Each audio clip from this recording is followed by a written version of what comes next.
এপিসোডের প্রথমেই আমরা গুয়নকে দেখেছিলাম। গুয়নকে তো ওই কিলারটি একটি ছুরি মেরে দেয়। কিলারটি পা দিয়ে ছুরিটি আবার ওর বুকের মধ্যে ঢুকিয়ে দেওয়ার চেষ্টা করে, কিন্তু আমাদের গুয়ন তো এটা হাত দিয়ে ধরে ফেলে। এরপর আমরা দেখি সে তো ওই ছুরিটি বের করে নেয় আর এরপর আবারও ওকে আঘাত করার চেষ্টা করে। আর তখনই সেখানে গুয়নের সেক্রেটারি চলে আসে। সে তো এসে ওই কিলারকে ধাক্কা দিয়ে সরিয়ে দেয়। এতে করে আমরা কিলারের মুখটি দেখতে পাচ্ছিলাম। ওর মুখের অর্ধেক মাস্ক তো খুলে যায় আর গুয়নও ওকে দেখে ফেলে।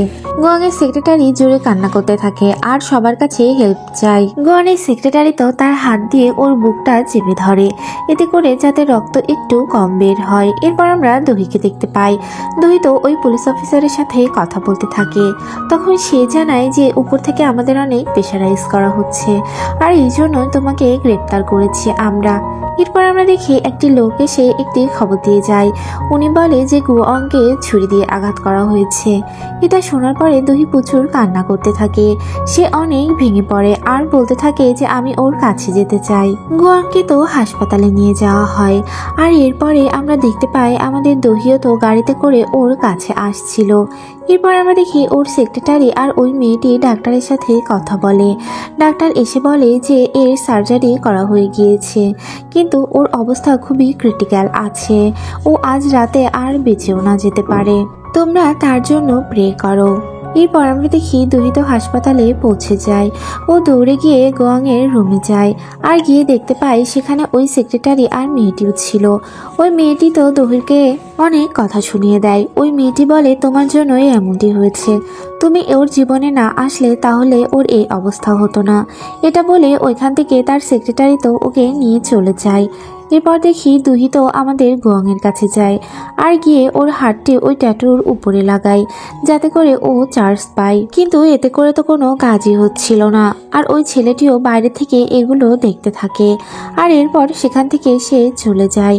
এরপর আমরা দেখতে পাই দহি তো প্রচুর কাঁদতে থাকে আর তখনই আমাদের গুয়নের চোখ খুলে। গুয়ন তো তখন দহিকে বলতে থাকে তুমি অনেক ভারী হয়ে গিয়েছো, তাই এখনই তাড়াতাড়ি উঠে পড়ো।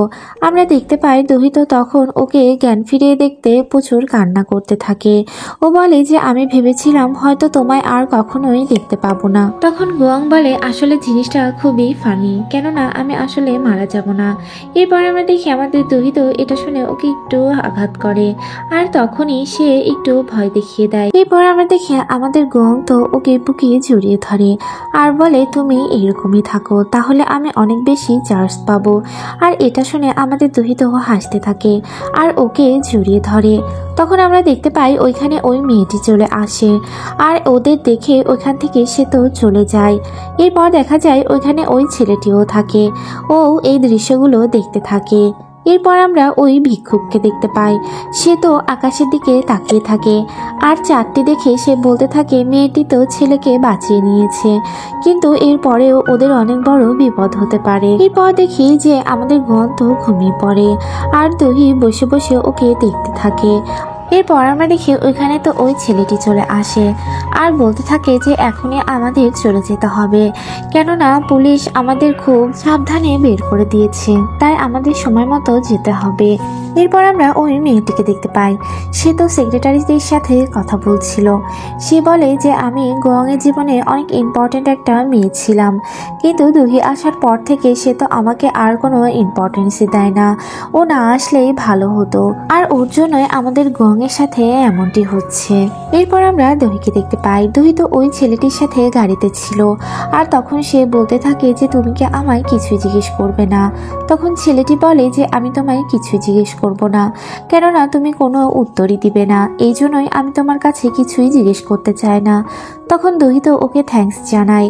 তখন ছেলেটি বলে তোমায় থ্যাঙ্কস বা সরি এই দুইটা শব্দ একটারও বলার দরকার নেই, কেননা আমি সবসময় তোমার পাশে থাকবো।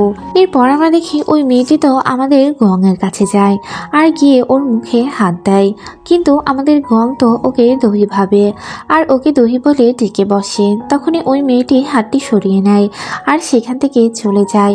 এরপর আমরা দহিকে দেখতে পাই, সে তো একটা পুলিশের ড্রেস পরে পুলিশ স্টেশনে ঢুকে, আর এই জন্য ওই পুলিশগুলো ওকে হেল্প করেছিল যাতে করে ওকে কেউ চিনতে না পারে। এরপর আমরা আমাদের গোয়াংকে দেখতে পাই, সে তো একটা আগুনের চক্করের মধ্যে দাঁড়িয়েছিল আর তার হাত সব কিছুই পুড়ে যাচ্ছিল। আসলে এটা তার একটা স্বপ্ন ছিল। তখনই তো তার সেক্রেটারি তাকে ডেকে উঠায়। সে একদম চমকে গিয়ে বসে পড়ে, আর এরপর আমরা দেখতে পাই সে তো তার সেক্রেটারি দিয়ে সব কাজ করিয়ে নিচ্ছিল, কিন্তু তার সেক্রেটারি তো এটা মজা নিয়েই করছিল। এরপর আমরা দহিকে দেখতে পাই, দহিকে তো রিলিজ করে দেওয়া হয়েছে। তার বিরুদ্ধে যেই এভিডেন্স ছিল সবগুলোই মিথ্যে ছিল, আর তাকে ছেড়ে দেওয়া হয়। সে পুলিশ স্টেশন থেকে বের হলে জানতে পারে যে আমাদের গোয়াং তো এখন একটু ভালো আছে, আর এরপরে সে তার সাথে দেখা করার জন্য বেরিয়ে পড়ে। এরপর আমরা দেখি গোয়াংয়ের রুমে কেউ একজন অনেক ফুল রেখে যায়, আর ওরা তখন ভাবতে থাকে যে এই ফুলগুলো কে দিয়েছে। ওরা বাইরে গিয়ে দেখতে পায় এই ফুলগুলো তো ওই গুন্ডারা নিয়ে এসেছে, যারা কিনা আমাদের গোয়ানকে বস মানে। তখন গোয়ান বলে যে এগুলো বন্ধ করো আর আমার থেকে 5 মিটার দূরে থাকার চেষ্টা করো। এরপর আমরা দেখতে পাই তার বুকে তো একটু ব্যথা করতে থাকে। তখন তো ওরা পুরো ডাক্তারকে ডাকতে থাকে, পুরো হাসপাতাল মাথায় করে নেয়। তখন আমরা দেখতে পাই গোয়ান তো ভিতরে চলে যায়। গোয়ান ওদের 5 মিটার দূরত্ব রাখতে বলেছে, আর এই জন্য এটা তো ওরা ফার্স্ট অর্ডার বলে ভেবে নেয়। আর এরপরে ওরা সত্যি 5 মিটার দূরত্ব করে দাঁড়িয়ে পড়ে, আর ওদের এই কাজগুলো তো আমাদের গোয়ান আর তার সেক্রেটারি দেখতে থাকে। এরপর দেখা যায় যে সেখানে তো আমাদের দহি চলে আসে, আর দহিকে দেখে ওরা তো বলে ম্যাম আপনি অনেক সুন্দর, আর ওরা হার্ট বানাতে থাকে। এরপর আমরা দেখি যে আমাদের গোয়ান তো ভেড়েই থাকে, আর যখনই দরজায় শব্দ হয় সে তো দহিকে দেখতে পায়। দহিকে দেখে সে ভীষণ খুশি হয় আর দৌড়ে ওর কাছে চলে যায়। এরপর আমরা দেখি দহি তো ওকে বেড়ে নিয়ে চলে যায়। এরপর আমরা দেখি আমাদের গোয়ান তো দহিকে বলতে থাকে আমার এখান থেকে নিয়ে চলো, আমি আর এখানে থাকতে চাই না। তখন দহি বলে যে তোমার তো এখানে ট্রিটমেন্ট হচ্ছে, কিন্তু আমাদের গোয়ান তো বলে তুমি তো আমার বড় ট্রিটমেন্ট। আর এটা শোনার পরে তার সেক্রেটারিটা তো খুশি হয়ে যায়, ভীষণ ইমোশনাল হয়ে যায়। তারা তাদের বুকে হাত দেয় আর দুজন দুজনের দিকে তাকিয়ে ফানি একটা রিয়াকশন দেয়। আর এদিকে দহির অফিসেও সবাই অনেক কান্না করতে থাকে। আমাদের ডিমনের জন্য তারা ভীষণ কান্না করতে থাকে। আর তখন ওর সেক্রেটারি এসে বলে যে এখন গোয়ান সুস্থ আছে। এরপর আমরা ওই ছেলেটিকে দেখতে পাই, সে তো তার অফিসে এসে নিজের হাতে নিজে ধরে, যেমনটি দহি গোয়ানের হাতটি তার হাতের উপর দিয়েছিল। এরপর আমরা ওই মেয়েটিকে দেখতে পাই, সেও তো অনেক মন খারাপ করে আর অনেক জেদের সাথে সে নাচ করতে থাকে। এরপর আমরা আমাদের ম্যাডাম জুয়ের নাতিকে দেখতে পাই, তার কাছে একটা মেসেজ আসে যে আমার চেহারা তো চিনে ফেলেছে, অর্থাৎ এই কাজগুলো তো এই ছেলেটি করাচ্ছিল, আর এই কিলারের বসই হচ্ছে এই ছেলেটি। এরপর আমরা দেখি ওই কিলারটি তো অনেক সাইকোর মতো ব্যবহার করছিল আর নিজের চেহারাকে আয়নায় দেখতে থাকে। সেভাবে সে হয়তোবা আর বেঁচে থাকবে না, ডিমন তাকে মেরে ফেলবে, আর এই জন্য সে ভয়েতে টেবিলের নিচে লুকিয়ে থাকে। গোয়াং তো ওর বাসায় চলে আসে, আর এরপর ওরা দুজন দুজনের হাত ধরে ঘুমিয়ে পড়ার চেষ্টা করে। তখন আমরা দেখতে পাই যে আমাদের গোয়ান বলে যে আমার অবস্থা আগের থেকে এখন একটু ভালো, আর এরপর বলে যে এর থেকেও আমাদের অন্য কিছু ট্রাই করতে হবে, তাহলে আমি আরো বেশি পাওয়ার পাবো। তখন আমাদের দহি বলে যে আমি তোমার জন্য সবই করতে পারি। এরপর আমরা দেখি ওরা দুজন তো দুজনকে জড়িয়ে শুয়ে পড়ে, আর তখন আমাদের গোয়ান বলে আমি এখন অনেক ভালো ফিল করছি। এরপর ওরা রাতে ঘুমিয়ে পড়ে। তারপর আমরা দেখতে পাই যে সকাল হয়ে গিয়েছে, আর তখনই আমাদের দহির ঘুম ভেঙে যায়। সে তো আমাদের গোয়ানের ফেসটির উপর হাত দিতে যায়, আর তখনই ওই মেয়েটির বলা কথা ওর মনে হয়ে যায়। ওই মেয়েটি বলেছিল যে তোমার জন্যই আমাদের গোয়ানের সাথে এমনটি হচ্ছে। দহি তো ওর মুখে আর হাত দেয় না, আর তখনই আমাদের গোয়ানের ঘুম ভেঙে যায়। ও বলে যে তুমি এত সকালে উঠে পড়েছো কেন? তখন দহি বলে যে আমায় অফিস যেতে হবে, কিন্তু আমাদের ডিমন্ত বলে যে তুমি আজ আর অফিসে যেও না, তুমি তো সিও, তুমি আজ ছুটি নিয়ে নাও। তখন আমাদের দহি বলে যে আমাকে আজ যেতেই হবে। এরপর দেখা যায় সে তো চলে যাচ্ছিল, আর তখনই আমাদের গোয়ান ওর হাতটি ধরে আবার জড়িয়ে ধরে আর বলে যে তুমি 5 মিনিটের জন্য এরকমই থাকো। এরপর আমরা ওদের সেক্রেটারিকে দেখতে পাই, ওরা তো আবার দেখা করে, আর এরপরে আমাদের ডিমনের সেক্রেটারি বলে যে আমাদের দ্বন্দ্ব এখানেই শেষ করে দেওয়া উচিত আর আমাদের ফ্রেন্ড হওয়া উচিত। কিন্তু দহি সেক্রেটারি তো বলে তোমার সাথে আমার কোনো দ্বন্দ্বই নেই, তাই এসব মেটানোরও কোনো প্রয়োজন নেই। এটা বলে সে তো ওখান থেকে চলে যায়। এরপর আমরা দেখি দহি তো অফিস চলে যাচ্ছিল, তখন আমাদের গুয়াংও রেডি হয়ে যায় আর ও তো তার সাথে অফিস যেতে চায়। তখন তার সেক্রেটারি বলে যে আমি তোমায় যেতে দিব না। তখন আমাদের ডিমন বলে যে আমি তোমায় ফায়ার করলাম, আমি তো ওর সাথেই যাব। এরপর দেখা যায় ওরা চারজন মিলে গাড়িতে উঠে, আর এরপরে গাড়িতে উঠে আমাদের দহি তো ওর হাতটাই ধরে ফেলে আর বলে যে তুমি সবসময় আমার হাত ধরে থাকো। কিন্তু আমাদের গোয়ান বলে তুমি তো বলেছিলে যে লোকের সামনে হাত না ধরতে। কিন্তু আমাদের দহি বলে আমরা তো এখন প্রফেশনালি ম্যারিড হয়ে গিয়েছি। আর এটা শুনে আমাদের ডিমন তো ভীষণ খুশি হয়ে যায়, সে মুচকি মুচকি হাসতে থাকে। এরপর আমরা দেখি ওরা অফিস চলে আসে আর সবাই তো ওদের বেশ সম্বোধনা দেয় আর তখন জোরে করে একটা শব্দ হয় আর এতে করে আমাদের ডিমনের সেক্রেটারি তো দহি সেক্রেটারির কোলে উঠে যায় আর আমাদের ডিমনও তো আমাদের দহিকে জড়িয়ে ধরে আর বলে আমি ঠিক আছি। এরপর আমরা দেখি যে অফিসের সবাই আমাদের ডিমনের জন্য একটা কেক রেডি করেছে আর ওরা এই কেকটি কাটার সময় সেখানে কিছু একটাতে আগুন ধরে যায় আর এতে করে গুয়ান তো ভীষণ ভয় পেয়ে যায় আর তার ওই স্বপ্নের কথা মনে হয়ে যায়। এরপর আমরা দেখি তার সেক্রেটারি তাকে বাইরে নিয়ে যায় আর নিয়ে গিয়ে জিজ্ঞেস করতে থাকে তোমায় কি হয়েছে, কিন্তু আমাদের গুয়ান তো বলতে চায় না। তখন সে দহির ভয় দেখায়, বলে আমি দহিকে বলে দিব যে তোমার কোনো একটা সমস্যা আছে। তখন আমাদের গুয়ান তো সত্যি কথা বলে দেয় যে সে এরকম একটা স্বপ্ন দেখেছে আর এই জন্যই সে ভীষণ ভয় পেয়েছিল। এরপর আমরা ওই মেয়েটিকে দেখতে পাই, সে তো দহির সাথে দেখা করতে আসে আর দহিকে এসে এসে বিভিন্ন কথা শোনাতে শুরু করে। সে বলে যে তোমার ডিমনের জীবন থেকে চলে যাওয়া উচিত, গোয়াংয়ের জীবনে আসার পর থেকে ওর এইরকম সমস্যা হচ্ছে আর ওর প্রয়োজন তোমার নেই, তোমার প্রয়োজনেই তুমি ওকে রেখেছো। তখন আমরা দেখতে পাই দহি তো এই কথাগুলো নিয়ে অনেক ভাবতে থাকে। সেখানে কিছুক্ষণ পর আমাদের গোয়ান চলে আসে, গোয়াংকে দেখে ওই মেয়েটি তো ওকে জড়িয়ে ধরে আর এটা আমাদের দহি দেখতে পায়। মেয়েটি গঙের সাথে আলাদা কথা বলার জন্য বাইরে নিয়ে যায় আর নিয়ে গিয়ে বলে যে তুমি এগুলো বন্ধ করো, আমি সব জেনে গিয়েছি যে তোমার পাওয়ার অনেক কমে গিয়েছে, তাই এখানেই এইসব বন্ধ করো।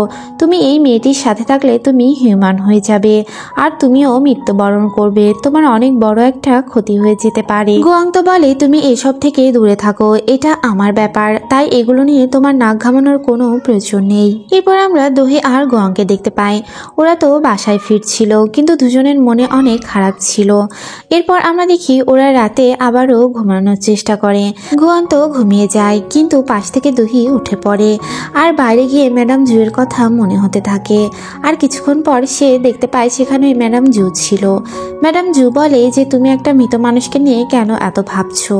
তখন দহি বলে আমি কি করব, আমাকে কি এখন এগুলো সবই ছেড়ে দিতে হবে কিনা, আমি যাকেই ভালোবাসি সে আমার জীবন থেকে হারিয়ে যায়। তখন ম্যাডাম জু বলে যে তোমার এখন নতুন ফ্যামিলি হয়েছে, তাই আমার কথা ভুলে যাও, আমাকে কে মেরে ফেলেছে এগুলো নিয়ে এখন আর চিন্তা করো না, তোমার জীবনে যে আছে তাকে নিয়ে তুমি চিন্তা করো। তখন আমরা দেখতে পাই আমাদের দহি তো ম্যাডাম জুয়ের ভাতিজিকে ফোন করে। এরপর আমরা দেখি সকাল হলে আমাদের ডিমনের বুকে তো ব্যথা হতে শুরু করে আর এই জন্য সে পেইন কিলার নেয়। এরপর আমরা দেখতে পাই সেখানে দহি চলে আসে আর দহি এসে বলে তোমার কি কোনো সমস্যা হচ্ছে কিনা, কিন্তু ও তো একদম না করে দেয়। এরপর আমরা দেখি ওরা সকালবেলা একটা মিটিংয়ে যায় যেখানে আবারও ভোটিং করা হবে যে চেয়ারম্যান কে হবে। এরপর দেখা যায় ওরা ওইখান থেকে বের হয়ে আসলে ম্যাডাম জুয়ের নাতি তো ওদের পিছন থেকে আওয়াজ করে আর বলে যে তুমি নাকি অসুস্থ, আমি তো শুনেছি তুমি হাসপাতালে ভর্তি আছো, তোমার এখন কি অবস্থা। কিন্তু আমাদের গোয়াং তো বলে যে এগুলো সবই মিথ্যা খবর। এরপর ওরা ওখান থেকে চলে যাচ্ছিল, তখন ছেলেটি বলে যে ওর জীবন থেকে তুমি সরে দাঁড়াও, তা না হলে তুমিও মারা যাবে, ওর জীবনে যারা থাকবে তারা সবাই মৃত্যুবরণ করবে। তখন আমাদের গণ বলে যে আমার এখন কি করা উচিত, ওর নাককে আমি ফাটিয়ে দেব কিনা। তখন দহি বলে এগুলো কিছুই করা লাগবে না। এরপর আমরা দেখি ওই মিটিংটি শুরু হয়ে যায় আর তখন দহি উঠে বলে যে আমি এখান থেকে উইথড্র করতে চাই, আমি এই কোম্পানির সিওর জন্য দাঁড়াতে চাই না। এরপর দেখা যায় আমাদের গোয়াং বলে যে আমাদের কথা বলা উচিত, কিন্তু ওর কথা তো ও কিছুতেই শুনে না। এরপরে আমরা দেখতে পাই ম্যাডাম জুয়ের ছেলে বলে তুমি গুড ডিসিশন নিয়েছো, কেননা আমরা এখানে আছি, তাই তোমার এগুলো নিয়ে চিন্তা করতে হবে না, আর তুমি তোমার ফ্যামিলি নিয়ে এখন চিন্তা করো।